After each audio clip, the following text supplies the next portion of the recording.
ಆಗಿರ್ತಕ್ಕಂಥ ನೀರಿನ ಹೆಜ್ಜೆ ಕರ್ತೃಗಳಾದಂಥ ಶ್ರೀ ಡಿ.ಕೆ. ಶಿವಕುಮಾರ್ ಅವರ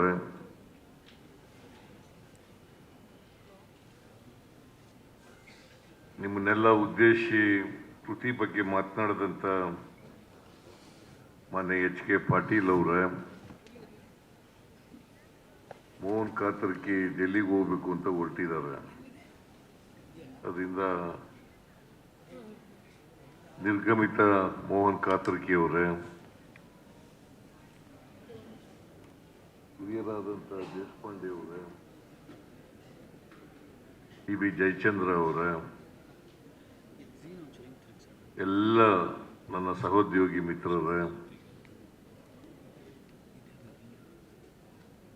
ಮೇಲ್ಮನೆಯ ಕೆಳಮನೆಯ ಎಲ್ಲ ಶಾಸಕರುಗಳೇ, ಮಾಜಿ ಶಾಸಕರುಗಳೇ, ಇತರ ಎಲ್ಲ ಬಂಧುಗಳೇ, ತಾಯಂದಿರೇ, ಮಾಧ್ಯಮದ ಗೆಳೆಯರೇ,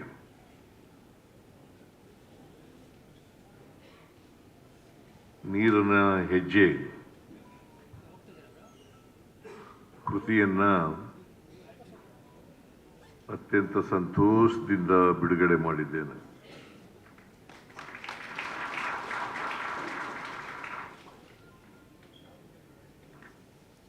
ಇದು ಶಿವಕುಮಾರ್ ಅವರು ನಮ್ಮ ಉಪಮುಖ್ಯಮಂತ್ರಿಗಳು ರಚಿಸಿರ್ತಕ್ಕಂಥ ಒಂದು ಕೃತಿ.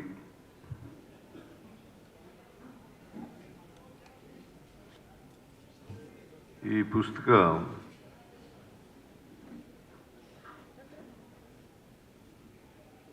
ನೀರಿನ ವಿವಾದಗಳು, ಒಪ್ಪಂದಗಳು, ಅಲ್ಲಿ ಆಗಿರ್ತಕ್ಕಂಥ ತೀರ್ಪುಗಳು,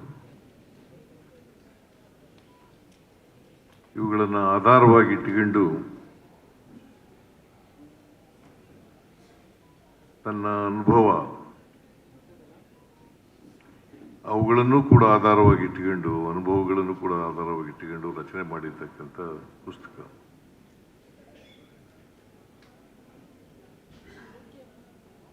ಡಿ.ಕೆ. ಶಿವಕುಮಾರ್ ಅವರು ಸಮ್ಮಿಶ್ರ ಸರ್ಕಾರದಲ್ಲಿ 1 ವರ್ಷ 2 ತಿಂಗಳು ನೀರಾವರಿ ಸಚಿವರಾಗಿದ್ದರು. ಆಮೇಲೆ ಈಗ 2.5 ವರ್ಷ ನೀರಾವರಿ ಸಚಿವರಾಗಿದ್ದಾರೆ. ಸುಮಾರು 3 ವರ್ಷ 7 ತಿಂಗಳು ಅನುಭವ ಇದೆ ಜಲಸಂಪನ್ಮೂಲ ಸಚಿವರಾಗಿ. ಅವರ ಅನುಭವಗಳ ಆಧಾರದ ಮೇಲೆ ಕರ್ನಾಟಕದ ಜನತೆಗೆ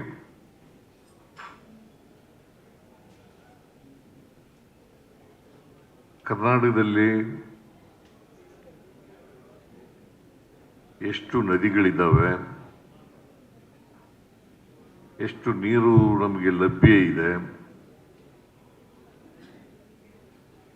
ಆ ನೀರನ್ನು ಹೇಗೆ ಬಳಸಬೇಕು,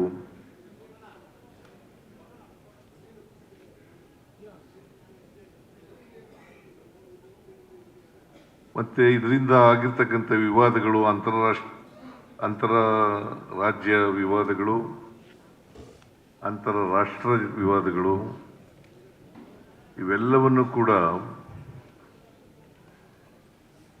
ಅವರ ಅನುಭವದ ಆಧಾರದ ಮೇಲೆ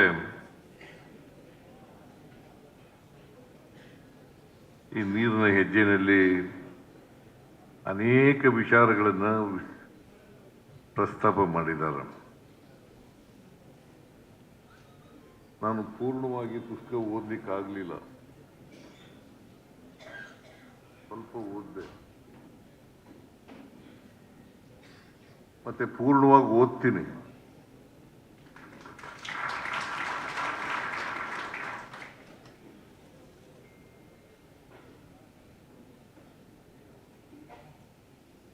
ನಾನು ಹಿಂದೆ ಒಂದು ತಾರೀಖು ಕೊಟ್ಟಿದ್ದೆ. ಆ ತಾರೀಖಿನಂದು ಕಾರ್ಯಕ್ರಮ ನಡೆಯಕ್ಕಾಗಲಿಲ್ಲ.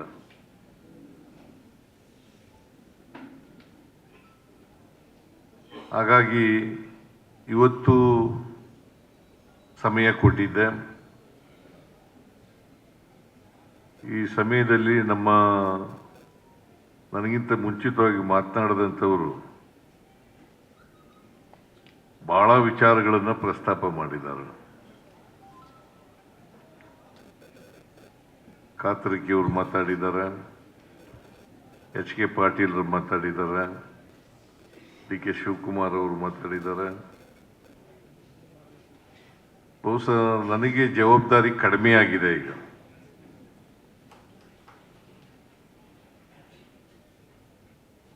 ನಿಮಗೆಲ್ಲ ಗೊತ್ತಿದೆ ಯಾವ್ಯಾವ, ಬಹುಶಃ ಕಾವೇರಿ ವಿವಾದ ಗೊತ್ತಿದೆ, ಮಹದಾಯಿ ವಿವಾದ ಗೊತ್ತಿದೆ, ಕೃಷ್ಣ ವಿವಾದ ಗೊತ್ತಿದೆ. ಎಲ್ಲ ವಿವಾದಗಳು ಕೂಡ ಇನ್ನೂ ಪರಿಪೂರ್ಣವಾಗಿ ನಮಗೆ ಲಾಭ ಸಿಗ್ತಕ್ಕಂಥ ರೀತಿಯಲ್ಲೇ ಆಗಿಲ್ಲ. ಈ ಕಾವೇರಿ ವಿವಾದ ಬಹಳ ದೀರ್ಘಕಾಲ ನಡೀತು, ಸುಮಾರು 100 ವರ್ಷಗಳ ಕಾಲ ನಡೀತು. 100 ವರ್ಷಗಳಿಗೂ ಕಾಲ ನಡೀತು. ಅಂತಿಮವಾಗಿ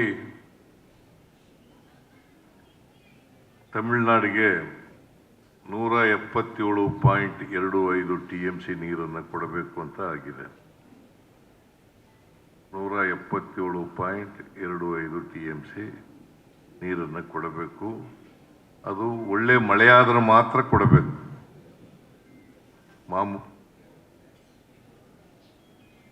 ಮಳೆ ಕಡಿಮೆ ಆದರೆ, ಬಾರದೇ ಇದ್ದರೆ ಅದಕ್ಕೆ ಎಷ್ಟು ಕಡಿಮೆ ಆಗ್ತದೆ, ತಮಿಳುನಾಡಿನಲ್ಲಿ ಎಷ್ಟು ಮಳೆ ಆಗಿದೆ, ಕರ್ನಾಟಕದಲ್ಲಿ ಎಷ್ಟು ಮಳೆ ಆಗಿದೆ,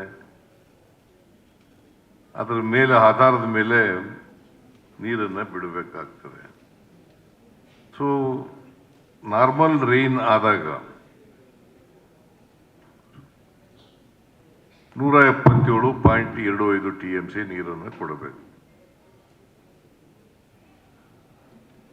ಅದಕ್ಕೆ ಅವರು ಅರ್ಹರು.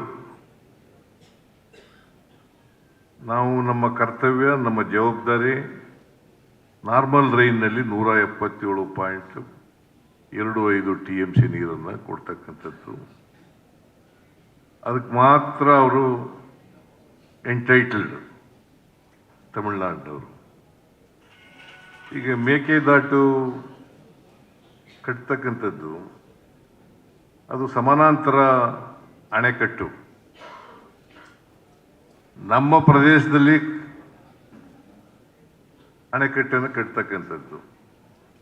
ಸುಮಾರು 67 TMC ನೀರನ್ನು ಅಲ್ಲಿ ಶೇಖರಣೆ ಮಾಡ್ತೀವಿ.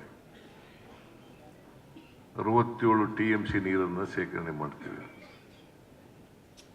ಅದರಲ್ಲಿ 400 ಮೆಗಾವ್ಯಾಟ್ ವಿದ್ಯುತ್ತನ್ನು ಕೂಡ ಉತ್ಪಾದನೆ ಮಾಡ್ತೀವಿ. ಜೊತೆಗೆ ಕುಡಿಯೋ ನೀರನ್ನ ಸುತ್ತಲ ಪ್ರದೇಶದಲ್ಲಿ ಕೊಡ್ತಕ್ಕಂಥದ್ದು ಕೆಲಸನೂ ಕೂಡ ಆಗ್ತದೆ.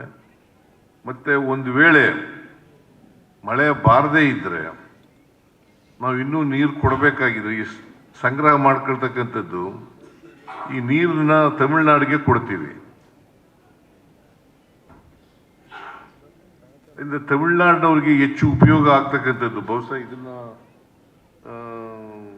DK ಶಿವಕುಮಾರ್ ಕೂಡ ಬರೆದಿದ್ದಾರೆ ಅದನ್ನ. ಇದರಲ್ಲಿ ನಮಗಿಂತ ಜಾಸ್ತಿ ತಮಿಳುನಾಡಿಗೆ ಉಪಯೋಗ ಆಗೋದು. ಅದಕ್ಕೆ ವಿರೋಧ ಮಾಡ್ತಕ್ಕಂಥ ಪ್ರಮೇಯ ಬರಲ್ಲ, ಆದರೂ ವಿರೋಧ ಮಾಡ್ತಾ ಇದ್ದಾರೆ. ಅದು ಮಾಡ್ತಾ ಇರೋದು ಯಾಕಪ್ಪ ಅಂತಂದ್ರೆ ರಾಜಕೀಯ ಕಾರಣಕ್ಕೋಸ್ಕರ ಮಾಡ್ತಾ ಇದ್ದಾರೋ ಹೊರತು ವಾಸ್ತವವಾಗಿ ವಿರೋಧವನ್ನು ಮಾಡ್ತಕ್ಕಂಥದ್ದಲ್ಲ. ಹಾಗಾಗಿ ನಾನು ಶಿವಕುಮಾರು ಮಾತಾಡಿ ಹೆಚ್ಚಿನ ವಿಡಿಯೋಗಳಿಗೆ ಪ್ರತಿಧ್ವನಿ ಯೂಟ್ಯೂಬ್ ಚಾನೆಲ್ ಸಬ್ಸ್ಕ್ರೈಬ್ ಮಾಡಿ, ಬೆಲ್ ಐಕಾನ್ ಕ್ಲಿಕ್ ಮಾಡಿ.